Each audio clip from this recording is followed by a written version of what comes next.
আপুনি যে ৰাইজে মিছা কথা ক'লে বুলি ক'লে কাৰণ আৰু যিখিনি কাম কৰে সময় কৰক লাগে কিন্তু ভালকে কৰিব কাৰণ এই ৰাস্তাটো এখন গাঁও নহয় এই দুখন গাঁও নহয়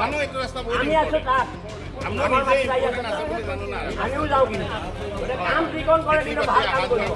কিহৰ বাবদ পৰিস্থিতিৰ সৃষ্টি হৈছে মানে এই উত্তপ্ত পৰিস্থিতিৰ সৃষ্টি হোৱাৰ কাৰণ হ'ল এটা ৰাস্তা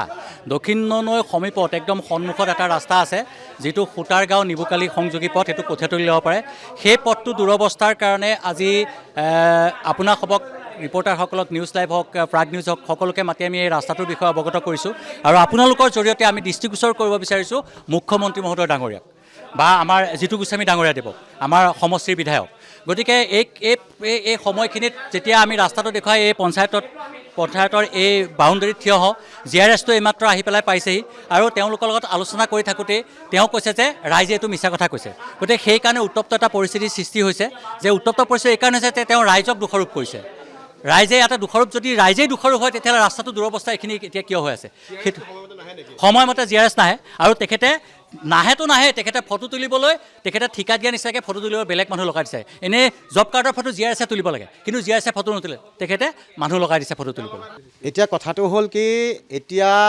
GRSজনে যিটো মিছা কথা ক'লে যে আমাৰ পঞ্চায়তৰ যিটো নিকটৱৰ্তী ৰাস্তাটোৰ এইটো দুৰৱস্থা আমি ৰাইজ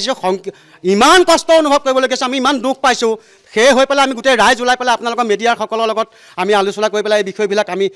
সমিল কৰিব বিচাৰিছোঁ তেওঁ আমাক ডাইৰেক্ট কৈছে অফিচলৈ অহাৰ লগে লগে বোলে এইটো বোলে ৰাইজে মিছা কথা কৈছে এতিয়া আপোনালোকে নিজে চিন্তা কৰি চাওক তেওঁ আমি মিছা কথা কৈছোঁ নে তেওঁ মিছা কথা কৈছে এতিয়া বৰ্তমান অলপ আগতে জব কাৰ্ডৰ ফটো তুলি লৈ গৈছে বেলেগ এজন মানুহে ফটো তুলি গৈছে এই জব কাৰ্ডত ফটো তোলাৰ কামটো GRSৰ নে না বেলেগ এজন মানুহৰ দায়িত্ব গতিকে সেই কথাটো আপোনালোকে নিজে গম পাইছে GRS সময়মতে আহে নে নাহে সেইটোতে গম পাইছে যে তেওঁ যিহেতু লোকৰ খটুৱাই ফটো তোলাইছে গতিকে তেওঁ সময়মতে আহে নে নাহে আপোনালোকে নিজে অনুভৱ কৰিব পাৰিছে